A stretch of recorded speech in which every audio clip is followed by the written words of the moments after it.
다 같이 사도신경 고백하심으로 사순절 가정특별 저녁 기도회 첫째 날을 시작하겠습니다. 나는 전능하신 아버지 하나님 전지의 창조주를 믿습니다. 나는 그의 유일하신 아들 우리 주 예수 그리스도를 믿습니다. 그는 성령으로 잉태되어 동정녀 마리아에게서 나시고 본디오 빌라도에게 고난을 받아 십자가에 못 박혀 죽으시고 장사된 지 사흘 만에 죽은 자 가운데서 다시 살아나셨으며 하늘에 오르시어 전능하신 아버지 하나님 우편에 앉아 계시다가 거기로부터 살아있는 자와 죽은 자를 심판하러 오십니다. 나는 성령을 믿으며 거룩한 공교회와 성도의 교제와 죄를 용서받는 것과 몸의 부활과 영생을 믿습니다. 아멘. 다 같이 찬송가 252장을 부르겠습니다.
우리 다 같이 사순절 가정 기도문으로 우리 함께 기도하도록 하겠습니다. 사랑의 하나님 아버지, 죄로 말미암아 죽었던 우리를 위해 독생자 예수 그리스도를 이 땅에 보내주시고 갈보리 십자가를 지게 하심으로 우리를 구원하여 주시니 감사드립니다. 이 시간 주님께서 흘리신 보혈을 의지하여 갈보리 십자가 앞으로 나아가는 은혜의 시간이 되게 하여 주옵소서. 하나님의 마음을 깊이 묵상하며 겸손히 하나님을 만나게 하시어 온 성도의 심령이 더욱 정결하게 하여 주옵소서. 사순절 가정 특별 기도회 동안 헛된 욕심을 버리게 하시고 마음이 새롭게 되어 하나님의 소망을 바라보게 하여 주옵소서. 주님의 고난에 함께 참여할 수 있는 믿음을 주시고 우리의 십자가를 지고 예수님을 따르게 하여 주옵소서. 하나님의 크신 은혜를 먼저 입은 자로서 그 은혜를 알지 못하는 자들에게 나아가 전하고 나눌 수 있게 하여 주시옵소서. 그리하여 날마다 주의 백성들이 더해지는 은혜와 역사가 있게 하여 주시옵소서. 영혼의 양식으로 우리를 먹이실 목사님을 위해 갑절의 영감을 더하여 주시옵소서. 선포되는 말씀이 우리의 마음판에 새겨지게 하시고 오직 예수님의 십자가만을 자랑하게 하여 주시옵소서. 구원이요 소망이신 예수 그리스도의 이름으로 기도드립니다. 아멘. 오늘 우리에게 허락하신 하나님 말씀은 로마서 7장 18절에서 20절까지의 말씀입니다. 신약성경 248쪽에 있습니다.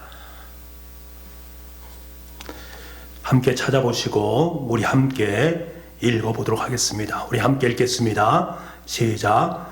내 속 곧 내 육신의 선한 것이 거하지 아니하는 줄을 아노니 원함은 내게 있으나 선을 행하는 것은 없노라. 내가 원하는 바 선을 행하지 아니하고 도리어 원하지 아니하는 바 악을 행하는도다. 만일 내가 원하지 아니하는 그것을 하면 이를 행하는 자는 내가 아니요 내 속에 거하는 죄니라. 아멘.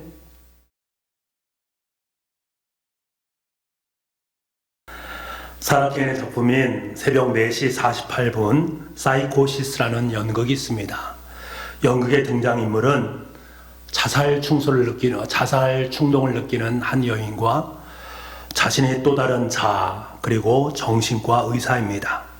이 연극의 주된 코드인 새벽 4시 48분 이 말은 인간의 의식이 가장 명료하게 깨어있는 시간이고 자살 충동이 가장 강렬하게 일어나는 시간이라고 합니다. 그때 그 시간에 그 여인은 이렇게 절규를 합니다. 난 슬퍼. 난 미래가 없어. 아무것도 나아지지 않을 거야. 너무나 지겨워. 모든 게 불만이야. 한 인간으로서 완전한 실패작이야. 난 유죄야. 나는 지금 벌을 받고 있어. 나는 날 죽여버리고 싶어. 여러분, 죄 때문입니다. 그녀가 깨달은 것은 자신의 죄 때문입니다.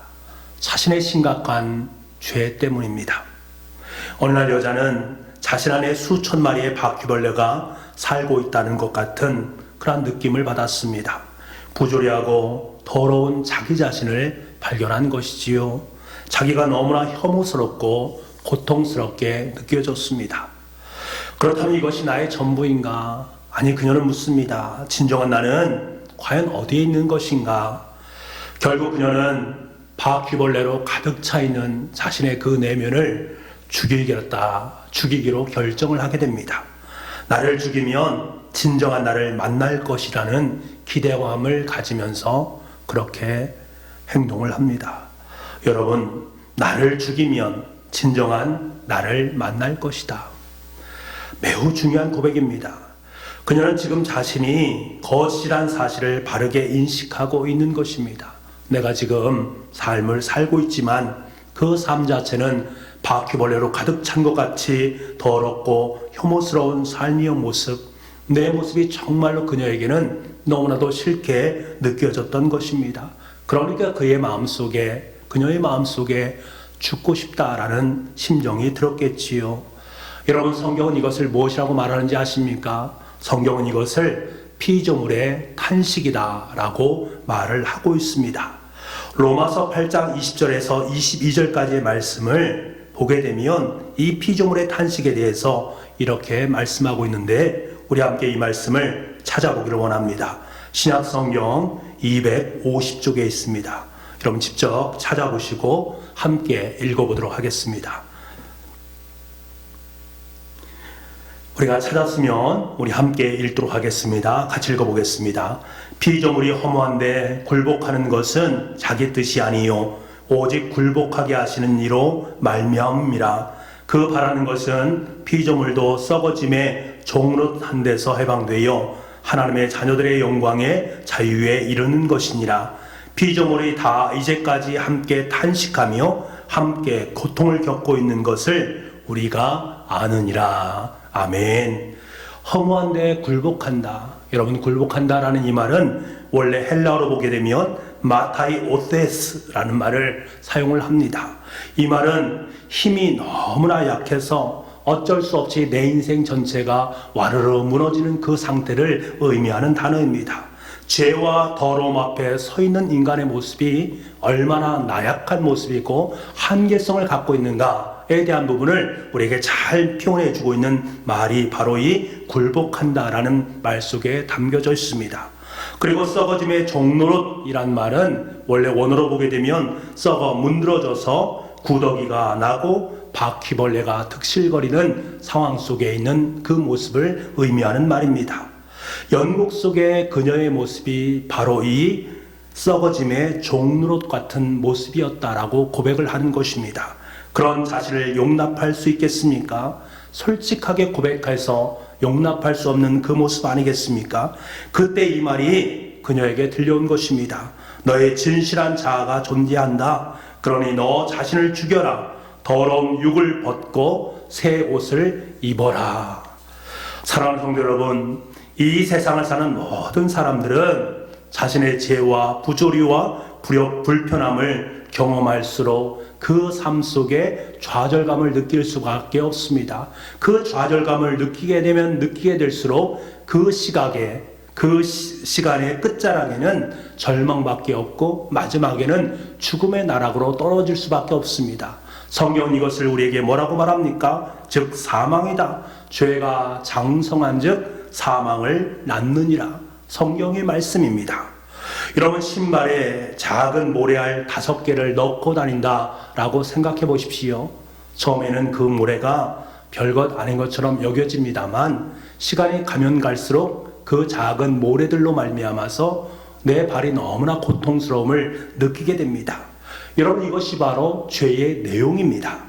처음에는 작은 죄가 별것 아닌 것 같더라도 모래알처럼 보이는 그러한 죄일지라도 급기야는 심각한 문제를 야기하게 됩니다.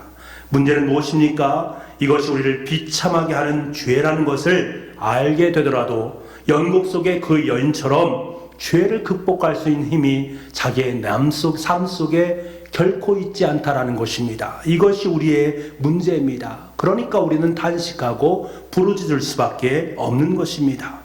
그런데 여러분, 놀라운 사실이 있습니다. 이 같은 죄의 고통은 하나님을 모르는 사람들에게만 있는 것이 아니라는 사실입니다. 예수님을 믿는 자녀들, 성령님을 경험한 사람들에게도 동일하게 이러한 탄식이 임하게 된다라는 말입니다. 그래서 성경 사도 바울은 로마서 8장 23절 말씀에 이렇게 이야기를 합니다. 제가 여러분께 읽어드리겠습니다. 그뿐 아니라 또한 우리 곧 성령의 처음 익은 열매를 받은 우리들까지도 속으로 탄식하여 양자될 것 곧 우리 몸의 속량을 기다리느니라. 성령을 입은 거룩한 주님의 자녀들도 탄식하게 되어질 수밖에 없다. 무엇 때문에? 죄 때문에 그렇습니다. 이런 믿는 우리에게도 죄의 고통은 예외가 될 수 없다라는 사실입니다. 그래서 우리는 내 자신을 잘 돌아볼 수 있어야 됩니다. 내 자신 속에 죄에 대한 부분은 없는지, 그 죄에 대한 부분을 볼 수 있는 은혜가 우리 가운데 있어야 됩니다. 내 자신을 잘 살피게 되면 자신의 죄가 보이기 시작합니다. 왜 그렇습니까? 여러분, 우리 안에는 죄가 가득 차 있기 때문입니다. 예수님께서는 이 기막힌 내 안의 죄라는 그 존재에 대해서 이렇게 말씀을 하고 있습니다. 충격적인 예수님의 말씀을 함께 들어보시기 바랍니다. 마가복음 7장 20절에서 23절까지 말씀인데요. 우리 이 말씀을 함께 찾아보시고 이 속에 나의 죄가 있음을 함께 고백하는 그러한 시간이 되기를 원합니다. 마가복음 7장 20절에서 23절까지 말씀 함께 찾아보도록 하겠습니다. 자, 이제 찾으셨으면 우리 함께 읽도록 하겠습니다. 함께 읽겠습니다. 시작. 또 이르시되 사람에게서 나오는 그것이 사람을 더럽게 하느니라. 속에서 곧 사람의 마음에서 나오는 것은 악한 생각, 곧 음란과 도적질과 살인과 간음과 탐욕과 악독과 속임과 음탕과 질투와 비방과 교만과 우매함이니 이 모든 악한 것이 다 속에서 나와서 사람을 더럽게 하느니라. 여기 보면 13가지의 죄에 대한 부분이 등장을 합니다. 여러분, 이 13가지의 모습, 그 속에 우리의 죄성이 고스란히 담겨져 있고 우리가 그것이 바로 내 내면 속에 가득 채워져 있다라고 예수님께서는 분명하게 우리를 진단하고 있습니다. 예수님의 말씀을 보면 우리 안에 상상할 수 없는 괴물들이 들어차 있다는 거예요. 여러분, 그렇다면 그 괴물의 정체가 무엇인가? 오늘 사도 바울은 그 정체에 대해서 죄다라고 진단을 하고 있습니다. 오늘 본문의 말씀인 로마서 7장 19절에서 20절 말씀, 우리 한번 다시 한번 오늘 본문의 말씀을 찾아보겠습니다. 신약성경 248쪽에 있습니다. 같이 한번 찾아보겠습니다. 시작. 내가 원하는 바 선은 행하지 아니하고 도리어 원하지 아니하는 바 악을 행하는도다. 만일 내가 원하지 아니하는 그것을 하면 이를 행하는 자는 내가 아니요 내 속에 거하는 죄니라. 내 속에 거하는 죄다. 여러분, 우리의 죄 때문입니다. 그리스도 예수님께서 십자가에 못 박혀 우리를 위해 대신 죽으신 이유가 바로 이 죄 때문입니다. 중요한 것은 바울의 고민입니다.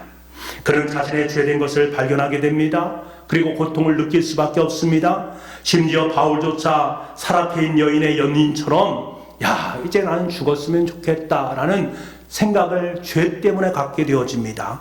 자신이 죽음의 몸이다라는 사실을 알았기 때문에 그렇습니다. 이 사실을 발견하자 그는 처절하게 이렇게 외치고 있습니다. 여러분, 그의 외침을 한번 들어보시기 바랍니다. 나는 비참한 사람입니다. 누가 이 죽음의 몸에서 나를 건져주겠습니까? 로마서 7장 24절 말씀을 세 번역으로 읽은 것입니다. 나는 비참한 사람입니다. 누가 이 죽음의 몸에서 나를 건져주겠습니까? 이 비참한 순간에 연극의 그녀와 달리 바울을 살린 것이 있었으니 그것은 바로 예수 그리스도입니다. 바울 안에는 예수 그리스도가 선명하게 살아있었습니다. 모든 이들에게 필요한 유일한 치료책은 바로 이 예수 그리스도십니다. 이 사실을 발견한 사도 바울은 너무나 감격스럽습니다. 내 삶 속에 죄악의 괴물들이 가득 차 있었는데 주 예수 그리스도로 말미암아 나는 이제 비로소 이 죄에서 해방되었다. 아름다운 감격의 고백을 하나님께 올려드리고 있습니다. 이 시간에 이 감격의 고백을 함께 나누길 원합니다. 로마서 7장 25절 말씀, 이 말씀을 함께 찾아보시고 함께 내 삶 속에 이러한 죄가 있구나. 이러한 죄를 치료하신 분이 바로 예수 그리스도시구나. 우리에게 유일한 치료책은 다른 것들은 아무것도 없이 오직 예수 그리스도 한 분만 내 중심에 모시게 되면 내 인생의 모든 죄는 치료를 받는구나 라는 사실을 확신할 수 있기를 원합니다. 로마서 7장 25절 말씀입니다. 같이 한번 읽어보겠습니다. 시작. 우리 주 예수 그리스도로 말미암아 하나님께 감사리로다. 그런즉 내 자신이 마음으로는 하나님의 법을 육신으로는 죄의 법을 섬기노라. 우리 주 예수 그리스도로 말미암아 하나님께 감사할 수 있는 저와 여러분 될 수 있기를 소망합니다. 사실 저에게 가장 중요한 것은 먼저 내 자신의 죄를 바라보는 것입니다. 내 삶 속에 있는 죄와 허물을 바라보고 그것을 하나님 앞에 철저하게 회개하는 것입니다. 이것이 선행되어질 때 죄를 사실은 예수 그리스도 앞으로 나아갈 수 있게 되는 것입니다. 사순절의 진정한 의미는 먼저 내 죄와 허물을 발견하고 하나님 앞으로 그것을 가지고 나아가는 것입니다. 코로나19로 말미암아 사순절 특별 새벽 기도회 대신에 가정에서 특별 가정 기도회를 드리는 성도 여러분, 오늘 이 시간 하나님 앞에 간절하게 기도합시다. 내 죄한 내한 부분을 기도를 드리고 하나님 앞에 회개해 드리기를 원합니다. 오늘 조용히 묵상 기도를 하시면서 가족과 함께 때로는 손을 잡고 기도하셨으면 좋겠습니다. 우리 기도할 때 다음과 같이 기도했으면 좋겠습니다. 먼저는 첫 번째는 내 속에서 나를 서서히 죽이는 죄의 실상이 떠오르게 하시고 그 죄를 주님의 십자가 앞에 내려놓고 회개할 수 있도록 주님 도와주옵소서. 이렇게 기도합시다. 그리고 내 자신의 죄와 부조리와 불협함에 더러운 옷을 다 벗어버리고 주님께서 주시는 새로운 옷으로 갈아입을 것을 결단한 시간을 가집시다. 세 번째로는 우리의 죄를 치료하실 수 있는 유일한 치료책은 바로 예수 그리스도임을 깨닫고 예수 그리스도의 십자가 앞으로 나아올 수 있는 사순절 절기가 되게 해 주옵소서. 우리 간절한 마음으로 하나님 앞에 음악에 맞춰서 한 5분 정도 묵상으로 기도하겠습니다. 같이 기도하겠습니다.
아버지 하나님, 내 속에서 나를 서서히 죽이는 죄의 실상이 하나하나 떠오르기를 간절히 소망합니다. 그 모든 죄와 허물을 주님의 십자가 앞에 내려놓습니다. 주님, 이 모든 것을 주님의 십자가에 정으로 박습니다. 용서하여 주옵소서, 새롭게 하여 주옵소서. 내 자신의 죄와 부조리와 불편함의 더러운 옷을 다 벗어버릴 때에 주님께서 우리에게 새로운 세마포 옷으로 입혀 주실 줄 믿습니다. 우리의 죄를 치료한 것은 세상에 아무것도 없습니다. 오직 예수 그리스도만이 내 삶의 진정한 치료 책임을 깨달을 수 있게 도와주시고, 그래서 이 사순절 기간 동안에 예수 그리스도의 십자가 앞으로 나와 내 삶의 죄를 고백하고 죄의 용서함을 받음으로 말미암아 다시금 새로운 그리스도인으로 이 땅의 삶을 살아갈 수 있도록 주님 은혜 허락하여 주옵소서. 코로나19로 말미암아 세상이 어수선합니다. 너무나 많은 어려움들이 있습니다. 하나님 찾아가 주시고 만나 주시고 위로하여 주시며 소망으로 함께하여 주시기를 원합니다. 그래서 하루속히 이 어려운 시간이 극복되어지고 다시금 마음껏 주님을 찬양하며 하나님께 영광 올려드릴 수 있는 복된 시간 될 수 있도록 주님 은혜 허락하여 주옵소서. 모든 말씀을 예수님의 이름으로 기도하옵나이다. 아멘. 다 같이 주기도문 하심으로 오늘 예배를 마치도록 하겠습니다. 하늘에 계신 우리 아버지, 아버지 이름을 거룩하게 하시며 아버지의 나라가 오게 하시며 아버지의 뜻이 하늘에서와 같이 땅에서도 이루어지게 하소서. 오늘 우리에게 일용할 양식을 주시고 우리가 우리에게 잘못한 사람을 용서하여 준 것 같이 우리 죄를 용서하여 주시고 우리를 시험에 빠지지 않게 하시고 악에서 구하소서. 나라와 권능과 영광이 영원히 아버지의 것입니다. 아멘.